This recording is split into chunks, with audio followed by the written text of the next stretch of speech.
வாயை திறந்து சொல்லுங்க, ஜெபம் எப்படிப்பட்டது. அல்லேலூயா. இன்னைக்கு இயேசுவை அறிந்தவர்களும் அறியாதவர்களும் அல்லேலூயா செய்கிற அந்த ஜெபங்கள், அதை செய்யும் போது என்ன ரியாக்ஷன், என்ன ஆண்டவர் ரிப்ளை பண்றார், என்ன செய்யறார், அதுதான் சொல்லி நான் பார்க்க போகிறோம். ஜெபம் எப்படிப்பட்டது, தலைப்பு ஜெபம் எப்படிப்பட்டது. லூக்கா எழுதின சுவிசேஷம் 3ஆம் அதிகாரம். உங்களுக்கு வசன சத்தம் கேட்கலன்னா சிஸ்டர் சொல்லுங்க, நான் மறுபடியும் சொல்லாங்க நினைக்கிறேன். லூக்கா எழுதின சுவிசேஷம் யார் வேணாலும் வாசிக்கலாம். 3ஆம் அதிகாரம் 21ஆம் வசனம். ஆமென். பெற்றபோது இயேசுவும் ஞானஸ்தானம் பெற்று ஜெபம் பண்ணுகையில் வானம் திறக்கப்பட்டது. அல்லேலூயா. இயேசுக்கு இன்னைக்கு ஏன் ஞானஸ்தானம் நான் எடுக்கிறேன்னா, ஏன் எனக்கு அந்த பாஸ்போர்ட் எனக்கு வேணும்னா, என் ஆண்டவர் இந்த பூமியில வாழும் போது அவர் ஞானஸ்தானம் எடுத்தார். அதனால நான் என்ன செய்றேன், ஞானஸ்தானம் எடுக்கிறேன். அல்லேலூயா. அந்த ஞானஸ்தானம் எதுக்குன்னா, பரலோகத்துக்கு பாஸ்போர்ட் என்னது, ஞானஸ்தானம். எப்படி இங்க இருந்து ஒரு ஃபாரின் கண்ட்ரிக்கு ஒரு பாஸ்போர்ட் இல்லைன்னா நீங்க என்ன செய்ய முடியாது. நேற்று தினத்துல கூட எங்க அண்ணா போனேன், நானும் பார்த்தேன், பாஸ்போர்ட் இல்லாங்க என்ன கேட்டேன், பாஸ்போர்ட் இல்லாங்க இல்ல மாமி சீக்கிரமா எழுத, அதை நீ தான் பே பண்ணி எழுதணும். அது எதுவும் எடுத்தாதான் நம்ம எவ்வளவு முயற்சி எடுத்து நம்ம செய்யறோமோ நம்ம என்ன செய்யலாம், அந்த இடத்துல கடந்து போக கர்த்தர் நமக்கு உதவி செய்வார். ஆமென். இந்த பூமிக்குரிய பாஸ்போர்ட்டுக்கு இவனை பார்க்கணும், அவனை பார்க்கணும், இந்த சைனை வாங்கணும், அந்த சைனை வாங்கணும், இந்த ஆதாரம் கொடுக்கணும், இந்த அடையாளம் கொடுக்கணும், அப்படி இந்த பூமிக்குரிய காரியத்துக்கு அப்படின்னா பரலோகத்துக்கு எப்படி இருக்கும் சொல்லுங்க. 24 மணி நேரம் ஓயாமல் சொல்லுறாங்க, சேர்த்து கர்த்தர் பரிசுத்தர். அங்க என்ன இல்லையா, தூக்கம் இல்லையா, அங்க என்ன இல்லையா, பசி இல்லையா, அங்க தண்ணி கூட தாங்க இருக்காது. எப்பவுமே ஆண்டவரை குடிச்சிட்டு அவர் பக்கத்துல இருக்கலாம். அந்த பாஸ்போர்ட்டுக்கு நான் பூமியில இருக்கிற இந்த பாஸ்போர்ட்டுக்கு இப்படிப்பட்ட ஒரு நிலைமைனா அந்த பாஸ்போர்ட்டுக்கு எப்படி. அல்லேலூயா. கர்த்தருடைய வார்த்தை விசுவாசித்த மாத்திரத்திலே, அவருடைய அன்பு ஊற்றப்பட்டிருக்கிற மாத்திரத்திலே அதற்கு ரொம்ப டிலே பண்ணாம ஞானஸ்தானம் எடுக்காதவங்களுக்கு சொல்றேன், நல்ல ஒரு வாய்ப்புகள் கர்த்தர் உங்களுக்கு கொடுத்திருக்கிறார். அதுல ஞானஸ்தானம் எடுக்கிறதுக்கு கர்த்தர் நமக்கு நல்ல சரீரத்தை, நல்ல வாய்ப்பு, நல்ல நேரத்தை கொடுக்கிறார்.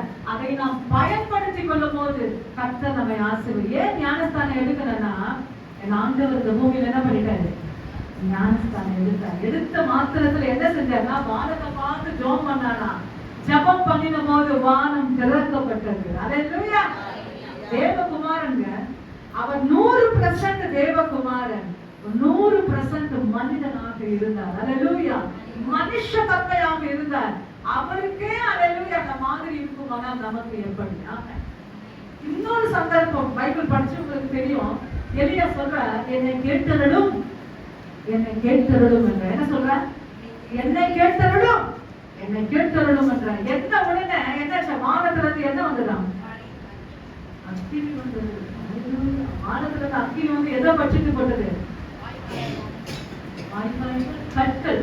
கல்ல உடைக்க முடியுமா, கல்லு உடைக்கப்பட்டது. தண்ணி நக்கி போட்டது என்று சொல்லுகிறோம்.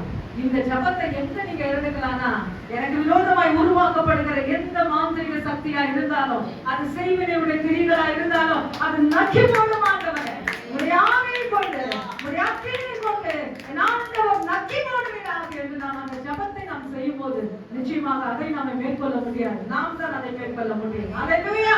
அல்லேலூயா. வானம் திறக்கப்பட்டது. ஜபம் முதலாவது வானம் திறக்கும். இரண்டாவது பாத்தீங்கன்னா 4:31 அப்போஸ்தலர் 4:31 எழுதுறவங்க டக்கு வாசிங்க. அப்போஸ்தலர் 4:31. இரண்டாவது என்ன செய்யும், அந்த ஜபம் என்ன செய்யும், அவர்கள் ஜபம் பண்ணின போது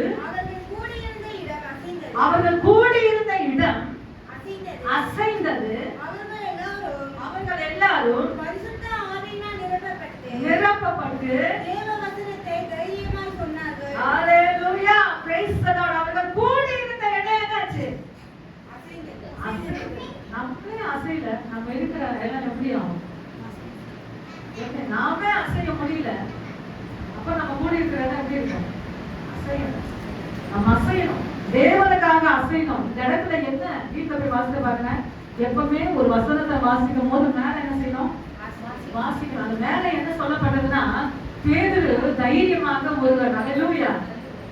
கர்த்தருடைய விடுதலை பெற்றுக்கொண்டார். அவன் 40 வயது உள்ள ஒரு மனிதனா இருந்தான். எல்லாரும் சொல்லிட்டாங்க, இவங்களை தூக்கி ஜெயில போடணும், பேதுருவை யோவானையும் ஜெயில போடணும்னு சொல்லிட்டாங்க. அப்போ அந்த இடத்துல பாத்தீங்கன்னாக்கா ஜனங்கள் எல்லாம் அந்த மனிதனை எத்தனையோ காலமாக அவன் முடங்கி இருந்தான். அவனுக்கு தெய்வீகமான சுகம் வந்த உடனே ஜனங்கள் எல்லாரும் யார மகிமைப்படுத்தினாங்களாம்? தேவனை மகிமை. இத பார்த்த உடனே அதிகாரிகள் எல்லாம் அப்படியே பயப்படுறாங்க. ஏன்னா அடையாளம் கண்ணுக்கு முன்னாடி இருக்கு. நம்ம இவங்களை தூக்கி போட்டா ஜனங்க என்ன செய்ய மாட்டாங்க? சும்மா விட மாட்டாங்க. அதனால என்ன பண்ணாங்கன்னா அவர்கள் தேவனை மகிமைப்படுத்தினார்கள். உடனே அந்த இடத்துல என்ன ஆயிடுச்சுன்னா 4ஆம் அதிகாரம்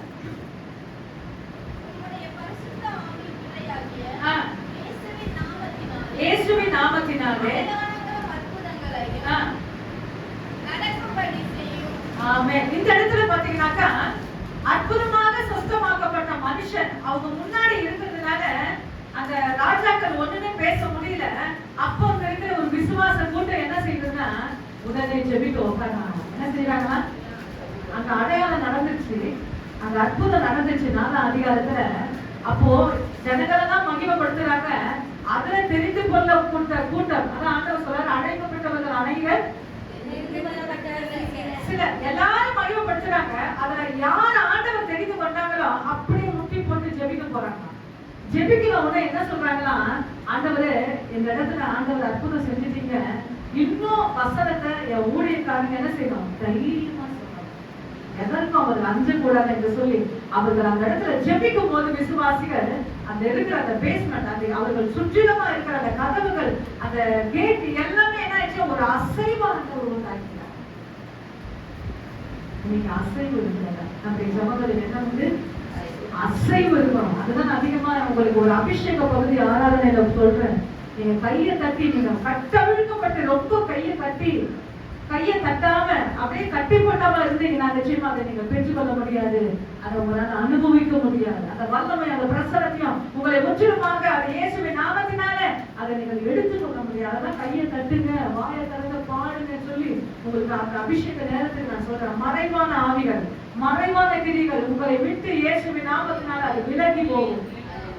கர்த்தரை ஆராதிக்கும் போது, அவருக்கு கொடுக்க வேண்டிய கனத்தை நாம் கொடுக்கும் போது இப்படிப்பட்ட ஒரு விளைவுகள் சபைக்குள்ளே உருவாகும். ஆமென். இங்க பாத்தீங்கன்னாக்கா இடத்தை அசைக்கும். ஜெபம் முதலாவது வானத்தை திறக்கும், இரண்டாவது இடத்தை அசைக்கும், மூணாவது பாத்தீங்கன்னாக்கா அப்போஸ்தலர் 16:26 வாசிங்க. மூன்றாவது அது அஸ்திபாரங்களை அசைக்கும்.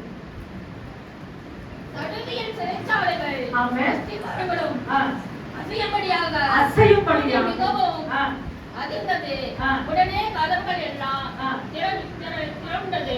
இது ஏன் நடந்துச்சு? ஏன் நடந்துச்சுன்னா 25 வாசிங்க. நடுராத்திரியிலே ஜெபம் பண்ணி துதித்து பாடினார்கள். ஹல்லேலூயா. காவலில் வைக்கப்பட்டவர்கள் அதை கேட்டுக் கொண்டிருந்தார்கள். மிட்நைட்னா 12க்கு மேல போய்ட்டாலும் என்னது? மிட்நைட், நடுராத்திரி. நீங்க அந்த ஜெபத்தை ஏறிட்டு பாருங்க. என் ஆண்டவர் உலாவுகிற நேரம் அதுதான் பிசாசு உலாவுகிற நேரம். நீங்க தேவ சமூகத்துல விடாப்பிடியான ஒரு ஜெபத்தை நீங்க செஞ்சு பாருங்க. அந்த இடத்துல ஒரு அசைவு, நீங்க யாருக்காக ஜெபிக்கிறீங்களோ அவங்க குடும்ப மத்தியில ஒரு அசைவு, உங்க மத்தியில ஒரு அசைவு என் ஆண்டவர் உண்டாக்குகிறவரா இருக்கிறார். அல்லேலூயா. மிட்நைட், நடுராத்திரியிலே ஒரு தூதம் போனாங்க எகிப்து தேசத்துல. அவர் என்ன பண்ணிட்டாரு? 10 வாதையில வருவாரு. மிட்நைட் மௌடர் என்ன சொல்றாருங்க? நடுராத்திரியிலே கொலை என்று சொல்லலாம். என்ன சொன்னா? நடுராத்திரியிலே கொலை என்று சொல்லலாம். எகிப்து தேசத்துல 10 வாதையில ஒரு வாதைதான் நடுராத்திரியிலே கொலை. அல்லேலூயா.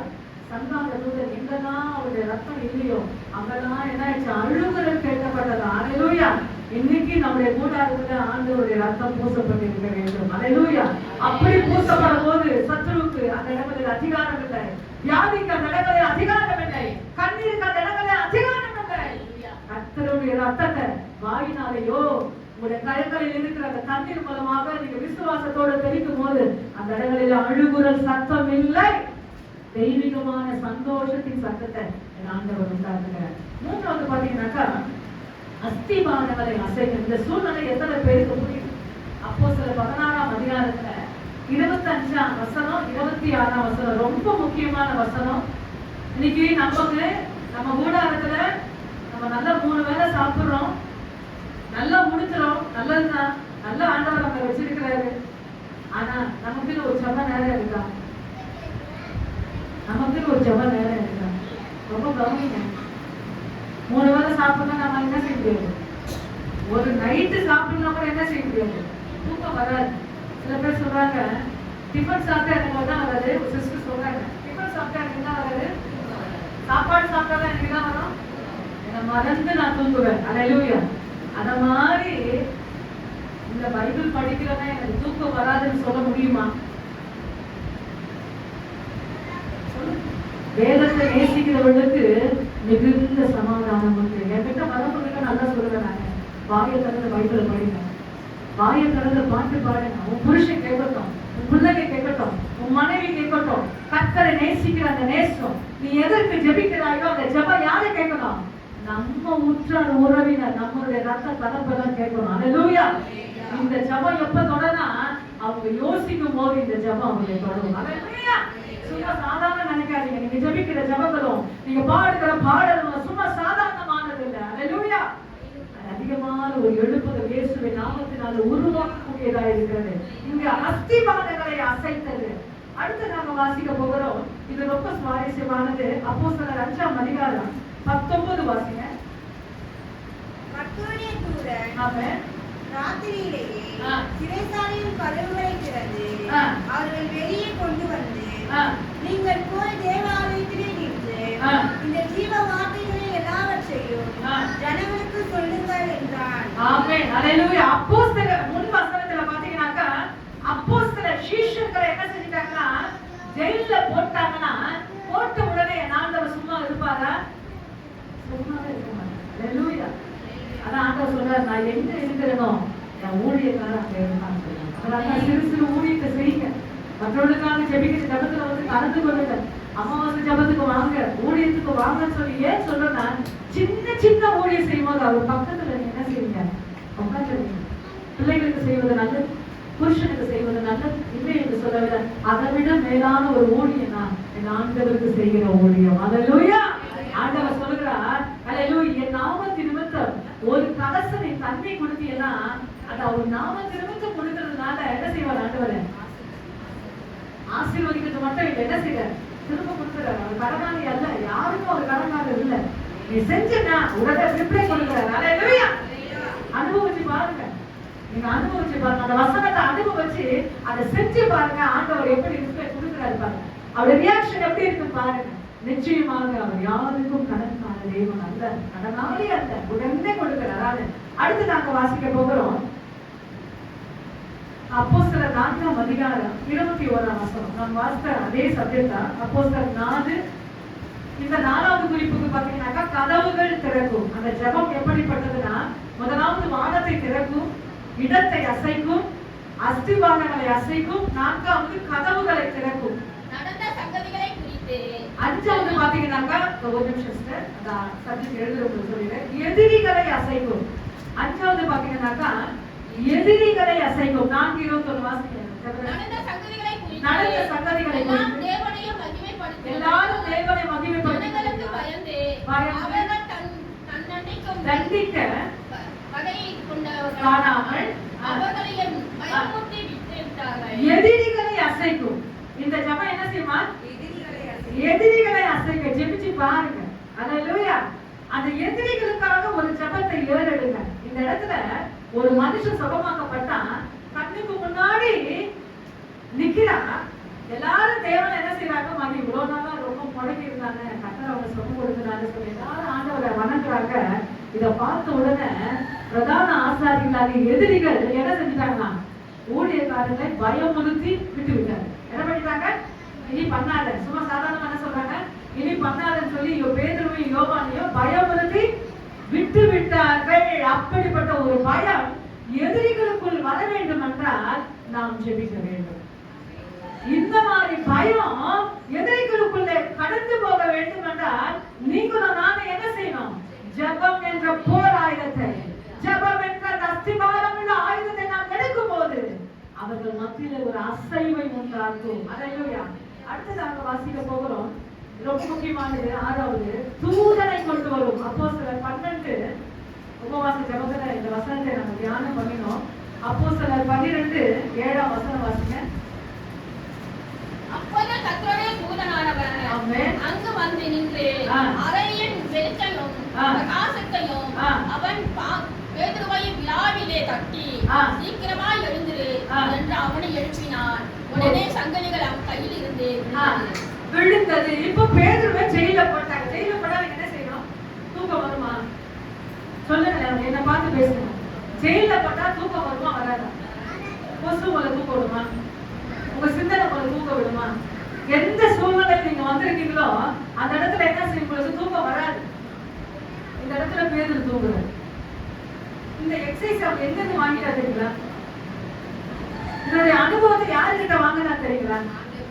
ஆண்டவர். எந்த சூழ்நிலை சொல்லுங்க, டக்கு சொல்லுங்க. கிட்ட வந்து ரொம்ப கிட்ட. அதுல ஒரே ஒரு ஹைலைட் என்ன, 4 சுவிசேஷத்துல மத்தேயு, மார்க்கு, லூக்கா, யோவான் இவங்க 4 பேரும் ஒவ்வொரு மாதிரி சொல்லியிருப்பாங்க. ஆனா மார்க் மட்டும் சொல்ற 4ஆம் அதிகாரத்துல 37 38 தெரியல, அவர் சொல்றாரு என் ஆண்டவர் தலைநாணி போடு பண்ணிருந்தாரு. என்ன பண்ணிருக்காரா? மார்க் மட்டும் சொல்றாரு. என்ன சொல்றாரு? என் ஆண்டவர் அந்த கப்பலின் பின்னணியில என்ன போட்டு பட்டிருந்தாரா? சில பேருக்கு தலகாணி இல்லைன்னா என்ன வராது? சொல்லுங்க, தலகாணி இல்லைனாலுமே தூக்கம் வருது. அப்படியே உருவம் பொருளவும் 2 மணி ஆகும், 3 மணி ஆகும், பொழுதே விடுஞ்சு போயிடும். தலகாணி இல்லைன்னா நமக்கு என்ன வராது? என் ஆண்டவர் அந்த சூறாவளி காற்றிலே அந்த பயமான நேரத்துல தலகாணி ஏன் அந்த இடத்துல மென்ஷன் பண்றாருன்னா, அவர் எதுக்குமே பயப்படல. அவர் எதுக்குமே அந்த புயலுக்கோ காற்றுக்கோ எதுக்குமே ஏன்னா படைச்சதே அவர் தானே. அதனால அவர் அழகான தலகாணி வச்சு தூங்குறாரு. ஆனா கூட இருக்கிற சீஷன் என்ன பண்ணிட்டாங்க? சொல்லுங்க, சீஷன் என்ன பண்றாங்க? பயந்தாங்க. அது கீழே வசனம் சொல்றாரு, ஏன் விசுவாசம் இல்லாமல் போயிடுச்சு? விசுவாசம் இல்லாத மாறுபாடு உள்ள சந்ததியே ஏன் உங்களுக்கு விசுவாசம் இல்லை? ஆண்டவர் நம்ம கூட தான் இருக்கிறாரு. நம்ம என்ன செய்யணும்? வியாதியை பார்த்தா பயப்படும், வேலையை பார்த்தா பயப்படும். ஏதாவது ஒருத்தன் காலைல வரான்னு சொல்லிட்டாங்கன்னா நமக்கு ஃபுல்லா குடலாம். ஐயோ காலைல வந்துருவானே, கேட்டுருவானே, என்ன பண்ணுவேன், ஏது பண்ண, எங்க இருப்பேன், ஏது இருப்பேன். அல்லேலூயா. என் ஆண்டவர் கூட இருக்கும் போது நிச்சயமா நான் பயப்படுறதில்லை. அவர் தலகாணியை போட்டு படுத்ததுனால்தான் பேதுரு எங்க போய் படுத்திருந்தாரு? ஜெயில போய் படுத்திருந்தாரு. இந்த எக்ஸசைஸ் எங்க போய் வாங்கினார்னா ஆண்டவர்கிட்ட போய் வாங்கினார். குழப்பத்தின் நடுவிலே, போராட்டத்தின் நடுவிலே அவர் ஜெயில நல்ல ஜாலியா தூங்குறார். பேதுருடைய அந்த தூதன் போய் எங்க போய் எழுப்புறாரா? எந்த உறுப்பு தட்டுறாரா? விழா இலம்ப தட்டி எழுந்துன்னு சொல்றாரு. அது எத்தனை மணினா நடுராத்திரியில. நிச்சயமா நடுராத்திரியில சில நேரத்தை ஆண்டவருக்கு கொடுத்து பாருங்க, தேவனுக்கு கொடுத்து பாருங்க. நைட்டு 9 மணிக்கு ஆண்டவர் உங்களை தூங்க வைக்கிறாங்க, 2 மணி நேரம் நல்லா தூங்குங்க. அதான் நீங்க எதற்கோ அலாரம், ஃபங்க்ஷன் போகிறதுக்கு அலாரம் வைக்கிறோம், ஃப்ரெண்ட்ஸை பார்க்க அலாரம் வைக்கிறோம், அவங்க பார்க்குற அலாரம் வைக்கிறோம், வேலைக்கு போகிறதுக்கு அலாரம் வைக்கிறோம், படிப்புக்கு அலாரம் வைக்கிறோம், ஜெபிக்கு நம்ம அலாரம் வைக்கிறோம். அலாரம் வச்சிங்கன்னா ஆமென் சொல்லுங்க. அதே உயிரா 2 மணி நேரம் நல்லா தூங்குறாங்க. 12 மணி வேற 4 மணிக்கு அலாரம் வைக்கணும். உங்க வீட்டுல தண்ணீரின் சத்தம் இல்லை, உங்க வீட்டுல அந்த ஜப சத்தம் இருக்குமானால் கர்த்தரை அல்லேலூயா அந்த வசனங்களை வாசிக்கிற சதன் அதிகமா கெம்பரஸ் சொல்லுவேன். நல்ல வசனங்களை வாங்கி தொடர்ந்து வாசிங்க சொல்லுங்க. உங்க பிள்ளைங்க பார்க்கணும். நிச்சயமா இன்னைக்கு நாளைக்கு அவர்கள் தொடப்படுவாங்க. அல்லேலூயா. வசனங்களை சத்தம் போட்டு வாசிங்க சொல்லுவேன். நல்லா பாட்டை பாடுங்க, கையை தட்டுங்க சொல்லுவேன். இதை நாம் செய்யும் போது நம்முடைய கூடாரத்துல அழுகையின் சத்தம் இல்லை. அத ஒரு வசனம் சொல்லுங்க. நீதிமானுடைய கூடாரத்துல என்ன சத்தம் இருக்கான்? ரட்சிப்பின் கெம்பீர. அந்த கெம்பீர சத்தம் என்ன சொல்லுங்க? துதிப்பது, ஆண்டவரை பாடுவது. பாட்டு புக்கு திறந்து சும்மா கண்ணை திறந்து ஏதோ ஒரு ஸ்டான்ஸர் பாட்டு அச்சு விடுதுங்க. பாட்டை திறந்து எத்தனை நம்பர், என்ன ஏது, அதுல எத்தனை ஸ்டான்ஸ் இருக்கு முழுசா எல்லாத்தையும் நம்ம எப்படி கொடுக்கணும்? கரெக்டா ஒரு வேலைக்கு போனீங்கன்னா ஒரு ஃபார்ம் ஃபில் பண்ணி எப்படி கொடுப்பீங்க? அதை கூட கொடுப்பீங்க டீட்டெயிலா கரெக்டா கொடுவோம். அத மாதிரி எத்தனை பேஜ், எத்தனை ஸ்டான்ஸ். சில பேர் 2 ஸ்டான்ஸ் பாடி முடிப்பாங்க. அல்லேலூயா. 5 ஸ்டான்ஸ்னா 5 ஸ்டான்ஸ் பாடி அதை பாடல முடியும். ஒரு பாட்டு அப்புறம் நான் முடிச்சேன்னு சொல்லலாம். அல்லேலூயா. தேவனுக்கு கொடுக்கிற ஆராதனை சரியாய் நாம் கொடுப்போமானா கர்த்தர் நிச்சயமாக நம்முடைய வாழ்க்கை, நம்முடைய பிள்ளைகள், நம்முடைய குடும்பம், நம்முடைய வருமானம், நம்முடைய படிப்பு எல்லாவற்றையுமே ஆண்டவர் ஆசீர்வதிக்கிறவரா இல்லை. அல்லேலூயா. அடுத்து நாங்க வாசிக்க போகிறோம், தூதனை கொண்டு வருகிறது. அப்போஸ்தலர் 12:7 வாசிங்க. அதே 12:7 ஜெபம் என்ன செய்யும்? அப்பொழுது கர்த்தருடைய தூதனானவர் ஆமென் அங்கு வந்து நின்று அறையை பெருக்கவும் பிரகாசித்து அவன் பேதுருவை விழாவிட தட்டி சீக்கிரமாய் எழுந்திரு என்றான். அவன் எழுந்து உடனே சங்கிலிகள் அவன் கையில் இருந்து விழுந்தது. அல்லேலூயா. உடனே சங்கிலிகள் அவன் கையில் இருந்து விழுந்தது. ஃபர்ஸ்ட் தூதனை கொண்டு வந்தது ஜெபம். ரெண்டாவது என்ன செஞ்சிட்டு, அவன் கையில் இருக்கிற அந்த செயின், அந்த சங்கிலி என்ன செஞ்சுதான்? இயேசுவின் நாமத்தினால அறுக்கப்பட்டது. அல்லேலூயா. தேவனுடைய வல்லமை எப்படி பாருங்க. ஏதோ நம்ம கற்பனை பண்றோம், கார்ல போற மாதிரி, பைக்ல போற மாதிரி, விமானத்துல போற மாதிரி எல்லாம் பைக்ல என்ன செய்யணும், நம்ம கற்பனை பண்றோம். அப்படி இந்த ஜெபத்தை அப்படியே கற்பனை பண்ணி நின்று ஆண்டவர் எப்படி இறங்கி வந்தாரு, விழாவில கட்டினாரு, எப்படி அவன் கையில் இருந்த அந்த செயின் அதில் அறுக்கப்பட்டது. அதெல்லாம் நல்லா பாருங்க. அது மட்டும் பாக்குறது மட்டும் இல்ல, நீங்க எவ்வளவுக்கு எவ்வளவு அதை தியானம் பண்றீங்களோ அது உங்க குடும்பத்திலே நடக்கும். இயேசுவின் நாமத்தினால. அல்லேலூயா. சும்மா சாதாரணமா பைபிள் நான் அதிகமா தலைமை சபையில சொல்லுவேன், எனக்கு குடும்ப ஜெபம் திங்கட்கிழமை கொடுக்கப்பட்டிருக்கிறது, ஆராதனை நேரம் கொடுக்கப்பட்டது. எப்பெல்லாம் எனக்கு வாய்ப்பு கிடைக்குதோ அப்பெல்லாம் நான் உங்களுக்கு சொல்லுவேன், பைபிளை சாதாரணமா புக்கு மாதிரி படிக்காதுன்னு சொல்லுவேன். என்ன சொல்லுவேன்? பைபிளை புக்கு மாதிரி படிக்காதுன்னு சொல்லுவேன். அல்லேலூயா. எங்கெல்லாம் ஆண்டவர் ரியாக்ஷன் கொடுக்கிறாரோ அங்க ரிட்டிங் வச்சு என்ன செய்யுங்க, ரிட்டிங் வச்சு என்ன செய்யுங்க, அண்டர்லைன் பண்ணுங்க. எங்க சில பேர் பைபிள்ல பாத்தீங்கன்னாக்கா லீடியர் பாத்தீங்கன்னா ஒருத்தங்க தான் ரட்சிக்கப்பட்டாங்க. ஆனா கொஞ்ச நேரத்துல குடும்பம் முழுசா என்ன செய்யறாங்க, ஞானஸ்தானம் எடுக்கிறாங்க. யாருடைய காரியம் சொல்லுங்க? கடின உழைப்பு. அவன் கடின உழைப்பினால குடும்பம் முழுசா ரட்சிக்கப்படுறாங்க. அதே மாதிரி வாட்ச்மேன் என்ன செய்யறான்னா, சிறைச்சாலையில பவுலும் சீலாவும் அங்க இடத்துல பாத்தீங்கன்னா அந்த பேஸ்மெண்ட் ஆண்டவர் குளிக்கிறாரு. குளிக்கிறவன அவன் யோசிக்கிறான், எல்லாம் எஸ்கேப் ஆயிட்டு இருப்பாங்க. என்ன பண்ணிருப்பாங்க? ஏன்னா ரொம்ப தூரம் அந்த உட்காமலையில வச்சுட்டாங்க. அவங்க வந்து இந்த கேப்ல அவங்க ஓடி இருப்பாங்கன்னு சொல்லி கத்தியை வச்சு அவன் குத்த மாத்திரத்துல பவுல் சொல்றாரு, என்ன சொல்றாரு? உனக்கு கேடு உண்டாக்காத, நாங்க எல்லாரும் இங்கதான் இருக்கோம். ஏன்னா என் ஆண்டவர் உண்மை உள்ளவர், அவருடைய பிள்ளைங்க நாங்களும் உண்மையா இருக்கோம், நாங்க இங்கதான் இருக்கிறோம். உங்களுக்கு கெடு அந்த உண்மையை பார்த்து அவன் ரட்சிக்கப்பட்டான். அல்லேலூயா. அவன் மட்டும் இல்ல, வீட்டுல போனவன அத்தனை பேரை ரட்சிக்கப்பட்டான். அப்படி வல்லவன், அப்படி ஒரு எழுப்புதல். அல்லேலூயா. நான் என்ன செய்யறேன் என் குடும்பத்துக்காக? பணத்தை சேர்க்கிறேன், சொத்தை சேர்க்கிறேன், பிள்ளைகளுக்கு எல்லாமே சேர்க்கிறேன். அல்லேலூயா. அதை விட என் பிள்ளைகளுக்காக நான் அல்லேலூயா தேவ சமூகத்துல ஜெபிக்கிறேன். நான் அவருக்கு ஆண்டவர் பத்தி நான் சொல்றேன். நான் ரொம்ப ஆண்டவர் பாக்குறாரு. மனுஷன் முகத்தை நம்ம மறைச்சிருந்தான், அந்த ஆண்டவருக்கான என்ன செய்ய முடியாது, மறைக்க முடியாது. நீங்க பிள்ளைங்க பத்தி நான் எப்படி நான் ஆண்டவரை விதைக்கிறேன், ஆண்டவர் பத்தி எப்படி நான் சொல்றேன், எந்த கேப்ல உங்களுக்கு ஆண்டவரை பத்தி எந்த சூழ்நிலையில எப்படி நான் சொல்றேன், அது ரொம்ப முக்கியம். பைபிள் படிக்கிறது உங்களுக்கு நல்லது. அது எனக்கு மட்டும் இல்ல, என்கிட்ட வரவங்களுக்கு நான் என்ன செய்யணும், இயேசுவை பத்தி சொல்லணும். இந்த சுவிசேஷத்தை எப்படி சொல்றேன், ஷார்ட் அண்ட் ஸ்வீட்டா ரத்தின சுருக்கமாக என் ஆண்டவரை பத்தி என்ன செய்யணும், சொல்லப்பா. அப்ப சொல்லணும்னா நீங்க என்ன செய்யணும், படிக்கணும். அதை தினந்தோறும் படிக்கணும். படிச்சாதான் மற்றவங்க மத்தியில நீங்க என்ன செய்வீங்க, ஏசப்பா இத சொன்னாரு, இந்த இடத்துல இந்த அற்புதம் செஞ்சிருக்கிறாரு, நிச்சயமாக நீ வா, உனக்கு ஆண்டவர் அற்புதம் செய்வார். உன் இருதயத்தை தர ஆண்டவர் அற்புதம் செய்வார். இதை படிக்காத பட்சத்துல இல்ல சிஸ்டர் எனக்கு படிக்க தெரியல கூட கவலைப்படாதீங்க. அல்லேலூயா. தேவ சமூகத்துல அதிகமா ஜெபிக்கும் போது ஆண்டவர் என்ன செய்யறாரு, உங்களுக்கு எழுப்புதல் உண்டாக்குகிறார். அடுத்து நாங்க வாசிக்க போகிறோம் அப்போஸ்தலர் 16 படிச்ச வசனம் தான். 26 வாசிங்க, நான் முடிக்கிறேன். அப்போஸ்தலர் 16:26.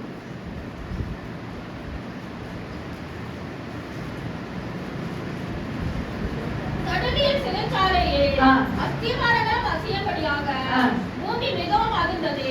உடனே கதவுகள் எல்லாம் திறந்தது. எல்லாரும் கட்டுகளும் கழன்று போயிற்று. எல்லாருடைய கட்டுகளும் கழன்று போயிற்று. அல்லேலூயா. இது மாம்சத்துக்குரிய கட்டுங்க, இது மாம்சத்துக்குரிய சரீர கட்டு. சரீரத்தில் இருக்கிற இந்த கட்டு என்ன செஞ்சுச்சா, அவங்க ஜெபிச்ச உடனே என் ஆண்டவர் என்ன பண்ணிட்டாராம், எல்லாத்தையும் ஓபன் பண்ணிட்டாராம். இந்த சரீர கட்டு மட்டும் சொல்லல, அல்லேலூயா. நம்முடைய மாம்சத்துல பிசாசுடைய எவ்வித கட்டா இருந்தாலும் நீங்க துதித்து பாடும் போது அது இயேசுவின் நாமத்தினாலே அது கடந்து போகிறது. அல்லேலூயா. அவங்க கிட்ட ஆலோசனை கேட்கலாமா, இவங்க கிட்ட ஆலோசனை கேட்கலாமா, இவங்க கிட்ட போலாமா? இல்ல, ஜெபிச்சு பாருங்க, ஆண்டவரை துதிச்சு பாருங்க. அவருக்கு கொடுக்கிற நேரத்தை யாருக்குமே கொடுக்காது. மனுஷனுக்கோ கணவனுக்கோ பிள்ளைகளுக்கோ யாருக்குமே கொடுக்காது. அப்படி கொடுத்தீங்கன்னா நீங்க டான்ஸ் இல்ல, அவங்க டான்ஸ் ஆயிடும். கர்த்தருக்கு கொடுக்கிற நேரத்தை சரியாய் கொடுத்து பாருங்க. கர்த்தர் உங்களை நிச்சயமாய் ஆசீர்வதிக்கிற தேவனாக இருக்கிறார். அல்லேலூயா. ஜெபம் எப்படிப்பட்டது என்றால் அது வானத்தை திறக்கும், இடத்தை அசைக்கும், அஸ்திபாரங்களை அசைக்கும், கதவுகளை திறக்கும், எதிரிகளை அசைக்கும், தூதனை கொண்டு வரும், சங்கிலிகள் கடந்து போகும், கட்டுகள் கடந்து போகும். அல்லேலூயா. நாம் அப்படியே மனங்கள் படித்து தேவ சமூகத்திலே நாம் ஜெபிப்போம். அல்லேலூயா. ஜெபம் எப்படிப்பட்டது? அருமையான கர்த்தருடைய பிள்ளைகளே, எனக்கு இங்க வலிக்குது அங்க வலிக்குது அதையே நாம் சொல்லிட்டே இருப்போம். நிச்சயமா நம்ம அதை ஜெபிக்க முடியாது. இந்த சோர்வு அந்த சோர்வு, என் இருதயத்துல சோர்வு உண்டாச்சு, அதனால என்ன ஜெபிக்க முடியல சொன்னீங்கன்னா உங்களுக்கு கஷ்டம். அல்லேலூயா. நாம் ஜெபிக்க வேண்டும்.